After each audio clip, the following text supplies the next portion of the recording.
Olá, seja bem-vindo ao nosso Liturgia Diária. Cor litúrgica, roxo. Quinta semana da Quaresma. Segunda-feira, 18 de março de 2024.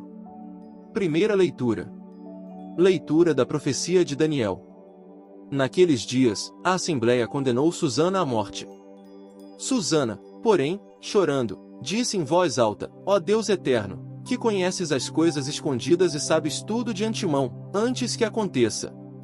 Tu sabes que é falso testemunho que levantaram contra mim. Estou condenada a morrer, quando nada fiz do que estes maldosamente inventaram a meu respeito. O Senhor escutou sua voz. Enquanto a levavam para a execução, Deus suscitou o Santo Espírito de um adolescente, de nome Daniel. E ele clamou em alta voz: Sou inocente do sangue desta mulher. Todo o povo então voltou-se para ele e perguntou: Que palavra é esta, que acabas de dizer? De pé, no meio deles, Daniel respondeu: Sois tão insensatos, filhos de Israel? Sem julgamento e sem conhecimento da causa verdadeira, condenais uma filha de Israel? Voltai a repetir o julgamento, pois é falso testemunho que levantaram contra ela. Todo o povo voltou apressadamente, e outros anciãos disseram ao jovem: Senta-te no meio de nós e dá-nos o teu parecer, pois Deus te deu a honra da velhice. Falou então Daniel: Mantende os dois separados, longe um do outro, e eu os julgarei. Tendo sido separados, Daniel chamou um deles e lhe disse: Velho encarquilhado no mal. Agora aparecem os pecados que estavas habituado a praticar. Fazia julgamentos injustos, condenando inocentes e absolvendo culpados. Quando o Senhor ordena, não farás morrer o inocente e o justo. Pois bem, se é que viste, dize-me a sombra de que árvore os viste abraçados? Ele respondeu: A sombra de uma aroeira. Daniel replicou: Mentiste com perfeição, contra a tua própria cabeça. Por isso o anjo de Deus, tendo recebido já a sentença divina, vai rachar-te pelo meio. Mandando sair este, ordenou que trouxessem o outro, raça de Canaã, e não de Judá. A beleza fascinou-te e a paixão perverteu o teu coração. Era assim que procedíeis com as filhas de Israel, e elas por medo sujeitavam-se a vós. Mas uma filha de Judá não se submeteu a essa iniquidade. Agora, pois, dize-me debaixo de que árvore surpreendeste juntos? Ele respondeu: Debaixo de uma azinheira. Daniel retrucou: Também tu mentiste com perfeição, contra a tua própria cabeça. Por isso o anjo de Deus já está à espera, com a espada na mão, para cortar-te ao meio e para te exterminar. Toda a assistência pôs-se a gritar com força, bendizendo a Deus, que salva os que nele esperam. E voltaram-se contra os dois velhos, pois Daniel os tinha convencido, por suas próprias palavras, de que eram falsas testemunhas. E, agindo segundo a lei de Moisés, fizeram com eles aquilo que haviam tramado perversamente contra o próximo. E assim os mataram, enquanto, naquele dia, era salvo uma vida inocente. Palavra do Senhor. Graças a Deus.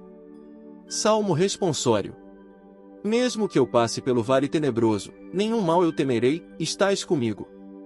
Mesmo que eu passe pelo vale tenebroso, nenhum mal eu temerei, estais comigo. O Senhor é o pastor que me conduz, não me falta coisa alguma. Pelos prados e campinas verdejantes ele me leva a descansar. Para as águas repousantes me encaminha, e restaura as minhas forças. Ele me guia no caminho mais seguro, pela honra do seu nome. Mesmo que eu passe pelo vale tenebroso, nenhum mal eu temerei.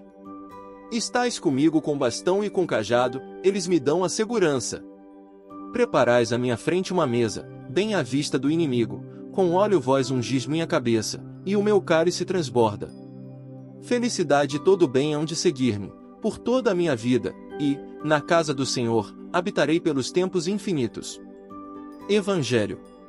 Glória a vós, Senhor Jesus, primogênito dentre os mortos. Não quero a morte do pecador, diz o Senhor, mas que ele volte, se converta e tenha vida. Proclamação do Evangelho de Jesus Cristo segundo João. Glória a vós, Senhor. Naquele tempo, Jesus foi para o Monte das Oliveiras. De madrugada, voltou de novo ao templo. Todo o povo se reuniu em volta dele. Sentando-se, começou a ensiná-los. Entretanto, Os mestres da lei e os fariseus trouxeram uma mulher surpreendida em adultério. Levando-a para o meio deles, disseram a Jesus: Mestre, esta mulher foi surpreendida em flagrante adultério. Moisés na lei mandou apedrejar tais mulheres. Que dizes tu? Perguntavam isso para experimentar Jesus e para terem motivo de o acusar. Mas Jesus, inclinando-se, começou a escrever com o dedo no chão. Como persistissem em interrogá-lo, Jesus ergueu-se e disse: Quem dentre vós não tiver pecado, seja o primeiro a atirar-lhe uma pedra. E tornando a inclinar-se, continuou a escrever no chão. E eles, ouvindo o que Jesus falou, foram saindo um, a começar pelos mais velhos, e Jesus ficou sozinho, com a mulher que estava lá, no meio, em pé. Então Jesus se levantou e disse: Mulher, onde estão eles? Ninguém te condenou? Ela respondeu: Ninguém, Senhor. Então Jesus lhe disse: Eu, também, não te condeno. Podes ir, e de agora em diante não peques mais. Palavra da salvação. Glória a vós, Senhor. Homilia diária. Deixe a oração produzir frutos em sua vida. Naquele tempo, Jesus foi para o Monte das Oliveiras.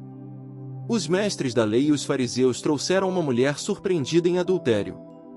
Levando-a para o meio deles, disseram a Jesus: Mestre, esta mulher foi surpreendida em flagrante adultério. Moisés na lei mandou apedrejar tais mulheres. Que dizes tu?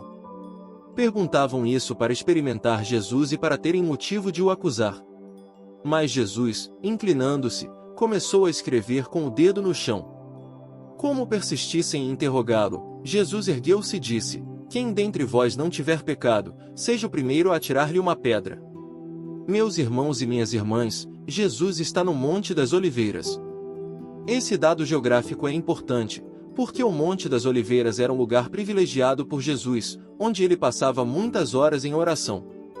Foi nesse mesmo lugar que ele, rezando ao Pai, suou sangue, angustiou-se, teve medo, lutou contra a tentação de fazer a sua vontade e não a vontade do Pai. Jesus faz uma experiência de intimidade com Deus no Monte das Oliveiras. Por isso a oração não é uma espécie de yoga, não é uma meditação para o nosso bem-estar. A oração cristã é pôr-se diante de Deus, que, às vezes, nos pede coisas muito exigentes. Um fruto da oração, por exemplo, é a consciência de quem somos e não de quem o outro é. Por isso que o que deriva da oração é o comportamento das pessoas. Se nós nos colocarmos em oração diante de Deus, isso terá que mudar o nosso comportamento, a nossa forma de agir, a nossa forma de pensar. Aqueles que se diziam homens de Deus, homens da lei, homens do templo, fiéis defensores da moral, da justiça, a vida espiritual deles produz um desejo de morte em relação àquela mulher, a vida espiritual deles não produziu um comportamento conforme a vontade de Deus. O que deriva da oração é o comportamento das pessoas. Que oração era aquela? A qual Deus eles se dirigiram? Que doença espiritual tomava conta do coração deles? Esqueceram-se do Deus que os salvara do Egito, passaram uma espécie de uma borracha na lei do amor, que prevaleceu na vida dos seus antepassados. Será que o Salmo 78 não tinha desaparecido de suas mentes? Foi jogado fora? O Senhor não nos trata como exigem nossas faltas. Esqueceram-se. Povo sem memória, povo sem memorial da libertação de Deus, amor e misericórdia. Nós corremos esse risco, meus irmãos, nós também corremos o mesmo risco. Em vez de apresentar nossos irmãos a Jesus para que o Senhor os salve de seus pecados, nós os apresentamos para condená-los. Por isso a Quaresma é o tempo de purificar os nossos lábios que se dizem tão orantes, que repetem fórmulas e mais fórmulas, mas, muitas vezes, sentenciam a condenação eterna dos nossos irmãos. Tem boca por aí que só se abre para falar do inferno e de condenação. Melhor que tivessem fechadas, melhor que anunciassem a misericórdia de Deus, melhor que falassem da casa de Deus, que é o paraíso, do que falar da casa do demônio, que é o inferno. Que nosso Senhor converta a nossa forma de rezar. Sobre você, desça a bênção do Deus Todo-Poderoso. Pai, Filho e Espírito Santo. Amém.